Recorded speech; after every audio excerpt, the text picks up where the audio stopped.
আসসালামু আলাইকুম। প্রতিদিনের মতো স্বাগতম আজকের এই মর্নিং বাজারে।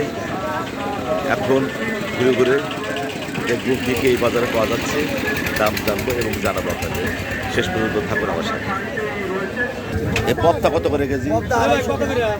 320 টাকা কেজি দেবো। 250 টাকা কেজি। 350 বেচছি, এখন 350 টাকা কেজি। সপ্তাহ কেউ কয় না। শোল মাছ কত করে কেজি? 10 কেজি করে 500, 450 টাকা দাম। 450 টাকা কেজি। সেটা পাঙাশ। 200, আর এই যে পাঙাশ 200। বড় বড় পুঁটি কত করে ভাই? বড় বড় পুরি হল 200 টাকা কেজি। 200 টাকা কেজি। আর কই, দেশি কই? বেশি করে 400 টাকা। 400 টাকা কেজি। 300 টাকা কেজি। 400 টাকা। কিনা আগে 2 কিলো আছে।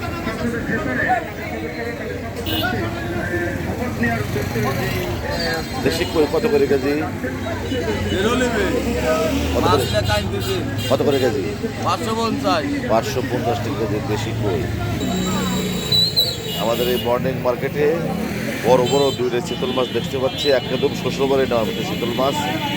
কত করে বাবা? খালি 700 টাকা। 700 টাকা কেজি।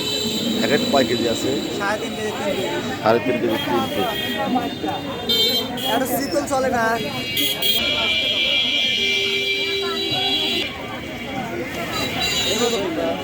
পান বিক্রেতা, পান ভালো বিক্রি হয় মোটামুটি। 1 কেজি 120 টাকা যাচ্ছে রাস্তা। রাস্তা 120। হ্যাঁ দেন না। এই শুকো বড়ি কত করে কেজি? 30 টাকা 25 টাকা করে বেশি। 25 টাকা করে বেচলেন।